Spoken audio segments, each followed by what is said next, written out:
caros alunos, dando continuidade ao trabalho iniciado nesse sistema integrado de prática, hoje trago a correção, a peça prático-profissional a respeito de um recurso, que é o recurso em sentido estrito, que vou ler a questão aqui e a gente vai fazer os comentários pertinentes para que se possa redigir essa peça, a formalidade para se redigir essa peça, de forma a obter maior pontuação possível.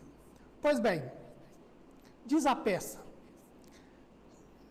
Artemis Fadipense, completamente atrasada para importante compromisso profissional, dirige sua caminhonete bastante preocupada, mas respeitando os limites de velocidade. Em uma via de mão dupla, Artemis decide ultrapassar o carro à sua frente, o qual estava abaixo da velocidade permitida. Para realizar a referida manobra, entretanto, Artemis não liga a respectiva seta luminosa sinalizadora do veículo e, no momento da ultrapassagem, vem a atingir Tício Romano, motociclista que em alta velocidade conduzia sua moto no sentido oposto da via. Não obstante a presteza no socorro que veio após o chamado da própria Artemis e das demais testemunhas, Tício falece em razão dos ferimentos sofridos pela colisão. Instaurado o respectivo inquérito policial, após o curso das investigações, o Ministério Público decide oferecer denúncia contra Artemis, imputando-lhe a prática de delito de homicídio doloso simples, na modalidade dolo eventual, artigo 121, cumulado com o artigo 18.1, parte final do Código Penal.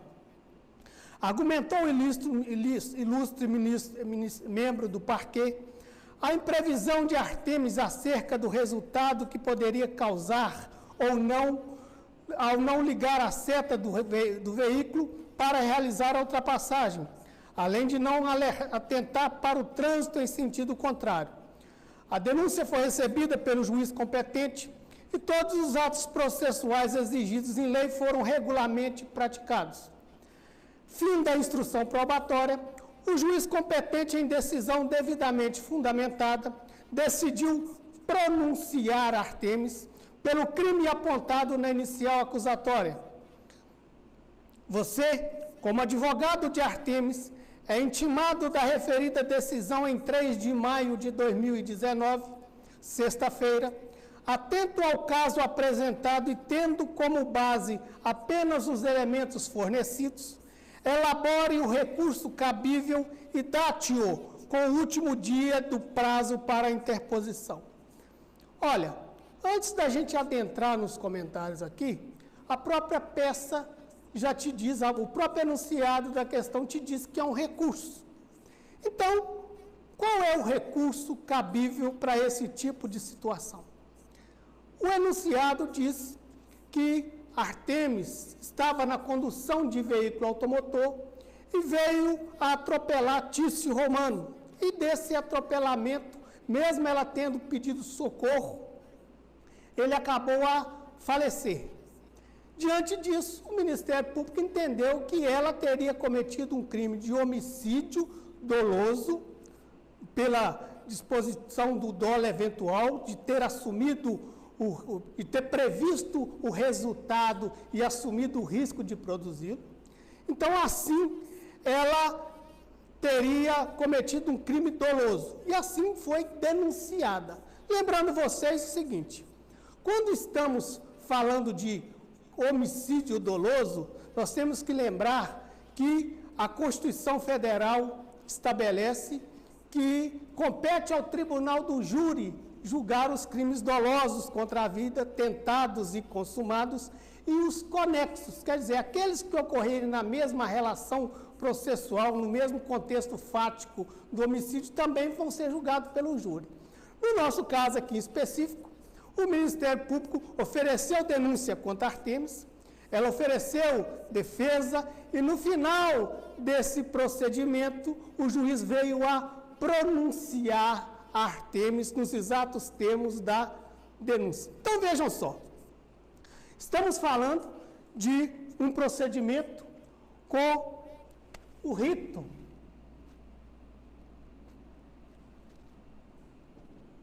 do júri. Aí nós temos que atentar que o rito do júri, que começa no artigo 406 do Código de Processo Penal, ele tem duas fases. A primeira fase, que vai até as decisões,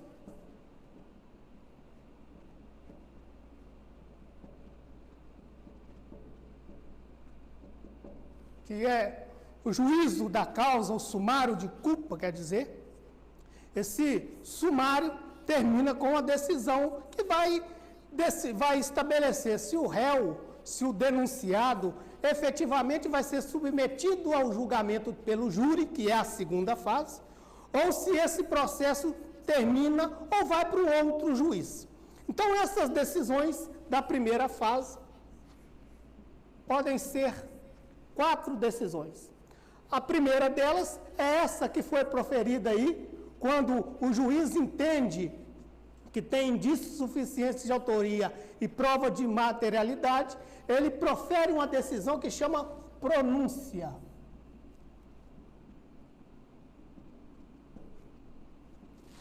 A segunda decisão é quando ele não entende que estão presentes essa prova da existência do crime ou indícios suficientes de autoria, que chama impronúncia.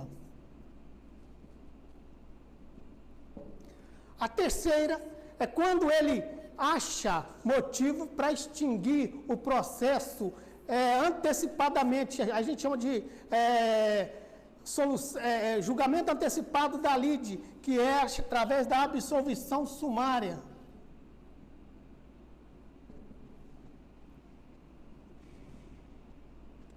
Um exemplo é quando restar provado que o fato não aconteceu, quando restar provado que o réu não concorreu para infração penal, quando a conduta for atípica.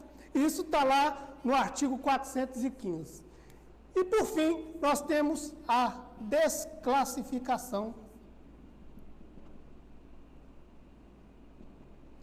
onde o juiz vai entender que realmente houve um crime, mas que esse crime não é doloso contra a vida. E ele vai, ao invés de prosseguir com essa ação, ele não vai ser competente para isso, ele vai mandar para o juiz competente. Por que estou falando isso? Porque, no nosso caso, a decisão foi de pronúncia. Quem é o juiz competente para processar e julgar os delitos concernentes a crimes dolosos contra a vida? O juiz do Tribunal do Júri.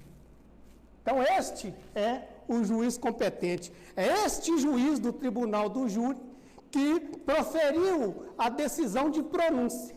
Então, para a gente, aqui, nos interessa o seguinte: teve uma decisão proferida pelo juiz do Tribunal do Júri, na primeira fase, essa decisão é uma pronúncia. Qual recurso cabível? Aí, pela teoria geral do recurso, quando a gente vai estudar os pressupostos objetivos, vocês têm que se aventar por todos aqueles pressupostos: cabimento, adequação, regularidade, tempestividade. Quer dizer, o recurso tem que estar previsto em lei, o recurso tem que ser aquele próprio para combater aquela determinada decisão, o recurso tem que estar no prazo que a lei estabelece. No nosso caso, contra essa decisão de pronúncia, nós temos um recurso, tem a decisão de pronúncia. O nosso recurso chama recurso em sentido estrito. Este é o recurso com a abreviação de recurso em sentido estrito, ou RESE, como alguns gostam de chamar. Pois bem, e onde está a previsão legal, onde está descrito que da decisão de pronúncia cabe recurso em sentido estrito? Lá no artigo 581, inciso 4 do CPP. Lá nesse artigo 581, estão todas as hipóteses onde é cabível o recurso em sentido estrito. Porque, via de regra, no processo penal, em primeira instância, não existe agravo de instrumento. O único agravo previsto em legislação penal em primeira instância se chama agravo em execução penal, que ocorre só na fase de execução penal, nas decisões específicas do juiz da execução penal. No nosso caso aqui, quando se tratar de decisões interlocutórias ou de decisões interlocutórias mistas, o recurso cabível é o recurso em sentido estrito, de acordo com o artigo 581 do CPP. Aí vejam só, qual que é o prazo para a interposição desse recurso? Aí vocês vão ter que ler lá no capítulo do recurso em sentido estrito, que vai do 581 a 592, e vocês vão ver que lá no artigo 586, prazo.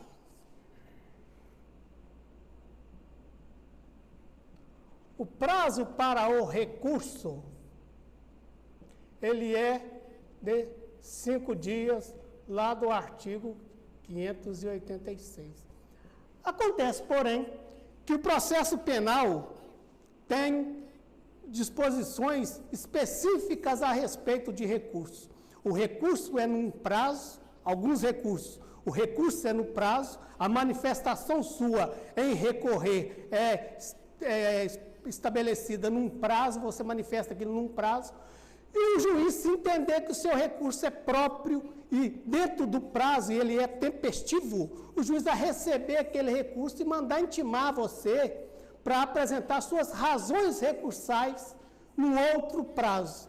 No caso do recurso em sentido estrito, o prazo do recurso é de 5 dias e as razões desse recurso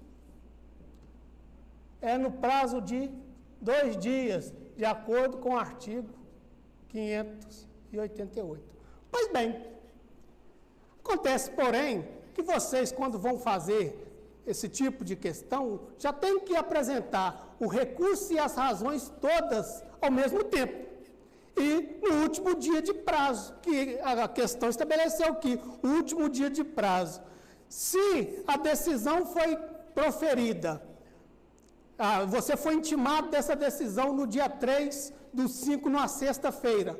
Tratando-se de prazo processual penal, conta-se da data da ciência e não da juntada de mandado nem nada. Mas no nosso caso, que não fala a forma que foi estabelecida essa intimação, certo é que ela começou no dia 3 de maio. Como sábado e domingo não são dias úteis, eles não são contados, estamos falando de prazo processual. Então, quando se inicia, qual o termos a quo e ad quem, o termo inicial e final desse recurso? Segunda, terça, quarta, quinta, sexta. Ou seja, sábado é 4, não conta, domingo é 5, não conta. Aí nós vamos segunda, 6, 7, 8, 9, 10. Quer dizer, o último dia de prazo do seu recurso é na sexta-feira, no dia 10. Então, a gente obedece, nesse critério, a seguinte situação. Primeiro, nós temos que fazer um recurso. A petição de recurso, que é dirigida ao juiz prolator da decisão. O recurso, em sentido estrito, é dirigido ao juiz do tribunal do júri. Então, por quê? Porque é crime doloso contra a vida.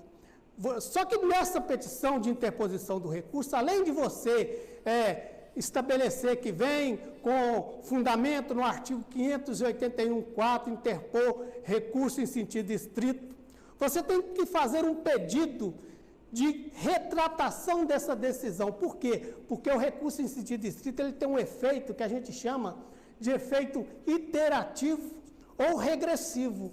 Significa que o juiz, ao receber o recurso, as razões e as contrarrazões, ele pode retratar dessa decisão. O artigo 588 também fala isso, que o juiz pode retratar dessa decisão. Então, na sua petição de recurso, você manifesta que vem interpor o recurso de sentido estrito e requer que o juiz exerça o juízo de retratação e vai datar a sua petição com o dia 10 de maio de 2019, assinatura e OAB de acordo que já foi ensinado. A segunda parte diz respeito às razões do recurso. Quer dizer, é onde você mostra o interesse recursal. Por que você está recorrendo? Para que você está recorrendo? Qual o objetivo do recurso? Lembrando vocês que ninguém recorre para piorar a situação do seu constituinte. No caso aqui estamos falando, você como advogado. Então você vai recorrer para beneficiar o seu cliente. Você vai recorrer para beneficiar a Artemis Fadipense. Então, essas razões de recurso serão dirigidas ao Tribunal de Justiça, que vai ser o órgão competente para julgar esse recurso em segunda instância. É o efeito devolutivo do recurso. Nesse sentido, então, você dirige as razões recursais ao Tribunal de Justiça, à Câmara Criminal, e, por questão técnica, a gente tem que percorrer determinado caminho para, de acordo com a teoria geral da petição inicial, a introdução, desenvolvimento e conclusão. No nosso caso, basicamente, você faz um pequeno relatório do acontecido, do fato que aconteceu, narra a pronúncia e vem pedir a reforma dessa pronúncia, a reforma dessa decisão. Lembrando vocês que a fundamentação dessa reforma da decisão vai depender do que você tenha a alegar em defesa da sua constituinte, Artemis Fadipense. Lembrando vocês que ela foi condenada por homicídio doloso, de acordo com a pronúncia.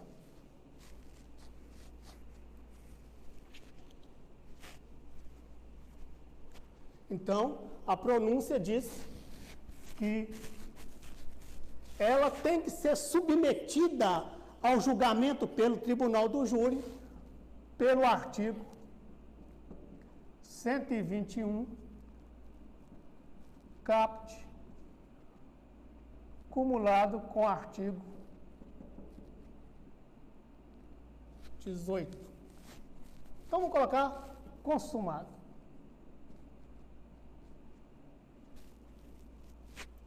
Seria a tese do Ministério Público, é a tese do Ministério Público e é o motivo do seu recurso. Aí vejam vocês, lendo essa questão e de acordo somente com as razões da questão, é fácil de se perceber o seguinte: de acordo com o Ministério Público, ela teria agido com dolo eventual. Quer dizer, ela, ao estar dirigindo aquele veículo, ao fazer aquela ultrapassagem sem ligar o sinal de seta, ela teria assumido, previsto que poderia acontecer um acidente e não se importou com aquilo. Quer dizer, ela teria assumido o risco de produzir aquele resultado. Acontece, porém, que o enunciado da questão não nos dá esse tipo de conclusão. Vejam vocês que ela dirigia em velocidade normal, que o outro condutor de veículo à frente estava numa velocidade reduzida e ela quis ultrapassar. Aí vem a questão fala, o carro ao qual estava abaixo da velocidade, não, em via de mão dupla, não fala que era via onde era proibido ultrapassar. Independente disso, ela fez a ultrapassagem sem dar seta, sem ligar o sinal de seta, o sinal direcional do veículo.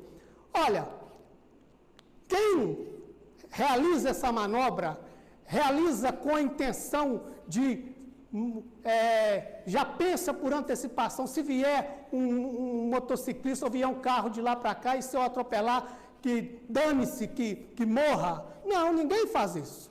Ela foi imprudente em realizar essa conduta. Ela foi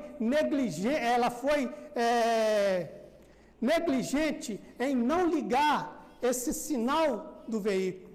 Por quê? Porque ela tinha carteira de habilitação, ela estava conduzindo o veículo normalmente, consequentemente ela fez uma manobra arriscada, porque não sinalizou. Só que, por outro lado, o motociclista vinha num excesso de velocidade, do que se pode presumir que não teria como evitar aquele acidente. Lembrando vocês que em direito penal não existe compensação de culpa. Não há que se falar, ele estava culpado, eu também sou culpado, vamos dividir isso. Não existe isso em direito penal.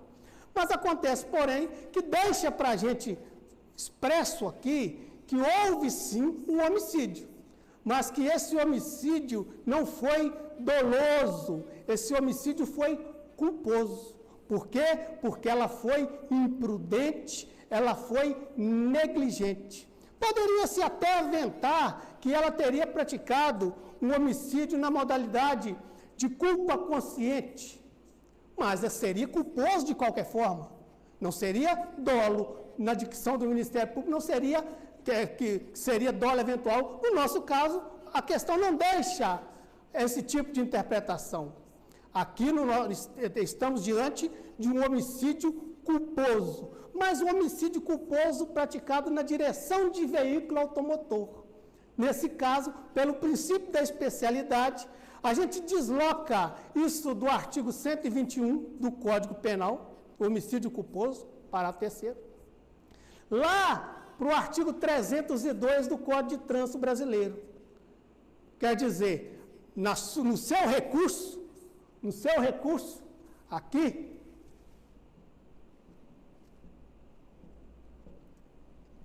você vai pedir que o crime, o tribunal desclassifique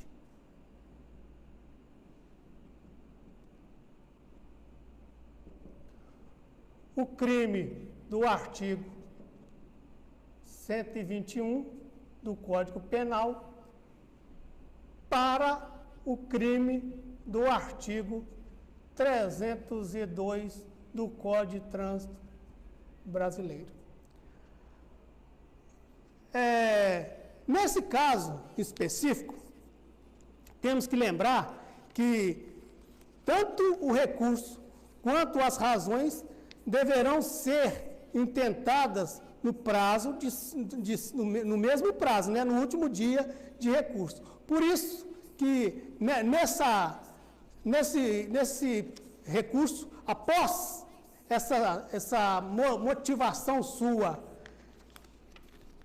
que o crime não foi doloso, foi culposo, porque ela não previu o resultado, não queria aquele resultado, não esperava que aquele resultado acontecesse, não tinha intenção, né, no vulgarmente falando.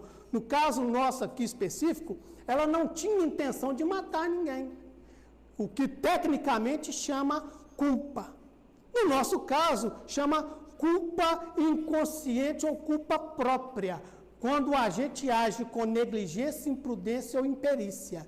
Imperícia, ela não agiu porque ela tinha carteira de habilitação. Ela foi imprudente em fazer uma ultrapassagem sem sinalizar devidamente. E isso é o crime que ela cometeu, o homicídio culposo na direção de veículo, com pena de 2 a 4 anos. Não é majorada a pena, por quê? Porque ela prestou socorro. O enunciado diz que ela prestou socorro ao acidentado. Então, nisso, você vai fazer o pedido que o seu recurso seja conhecido e que seja dado provimento para desclassificar a infração penal do artigo 121 para o artigo 302 do Código de Trânsito Brasileiro. Nessa situação, o que vai acontecer? Caso o tribunal dê provimento, né, a nossa peça está encerrada com esse pedido data e assinatura e OAB, mas só a título de esclarecimento. Caso o tribunal dê provimento a esse recurso e desclassifique a infração penal para o artigo 302 do Código de Trânsito Brasileiro, o que vai acontecer? Esse processo, quando voltar para a primeira instância, não vai ser de competência mais do juiz do tribunal do júri. Por quê? Porque o juiz do tribunal do júri só julga o crime doloso. E como desclassificou para crime culposo, esse processo vai ter que ser remetido para o juiz da vara criminal comum. Feitos esses esclarecimentos, basta vocês agora sintetizarem as ideias, fazerem o recurso e as razões no mesmo prazo, muito embora a lei diga que tem que ser em prazo diferente, façam o recurso, as razões, o recurso dirigido ao juiz, com pedido de retratação, as razões dirigidas ao tribunal com o pedido de desclassificação. Feitas essas considerações, boa sorte, muito obrigado.